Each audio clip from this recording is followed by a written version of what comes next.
Hi everyone, we are learning Daf Hey of Masechet Bava Metzia.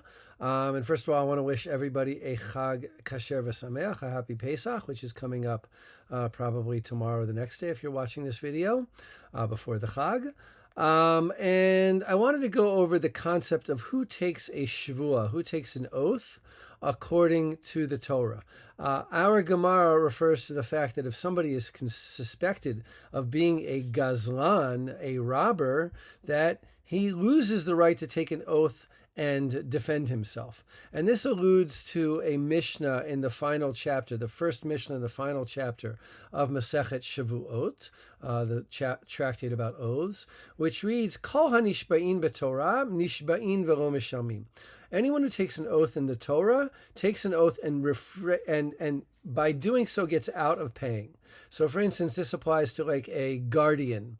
A guardian, under certain circumstances, can take an oath and get out of paying if the object was, let's say, lost, died, was destroyed not by his fault. Depends on what type of guardian it is, and we'll learn that more as we go along.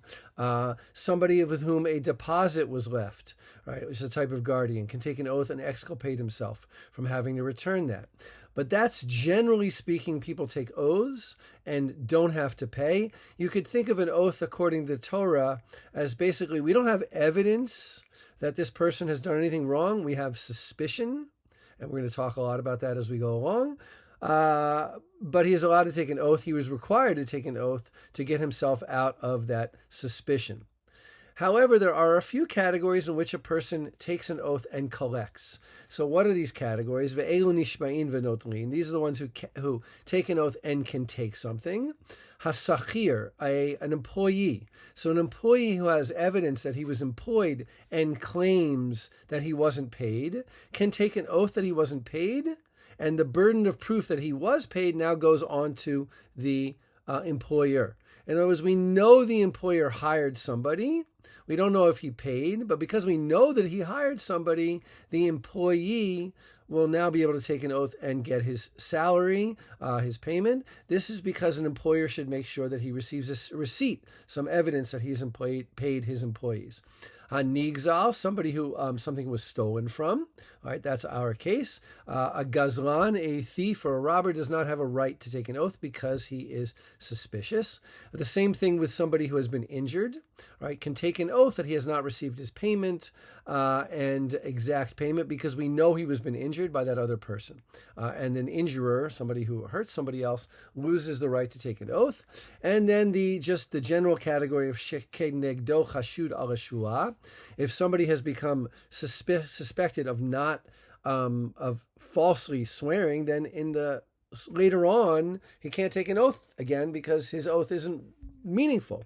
We know that he swears falsely. And finally, the chenvani al pinkaso. If a storekeeper writes onto his ledger that so-and-so owes him money, then he has a right to extract that money through an oath. The other person loses his ability to take an oath and exculpate himself. These are all breaches in general in the concept that hamotzi michavero alav haraya. Somebody who wants to extract from his fellow has to bring proof. In these cases, the person from whom the money is being extracted would have to take proof that he had already paid. It switches around the burden of proof because for all these reasons, either there was a pre-existing relationship or somebody lost his ability to be trustworthy and therefore somebody else can come and claim money from him and take an oath and extract, which is not the general rule. Okay, again, Chag Sameach, and I look forward to continuing to learn with you throughout the rest of this year.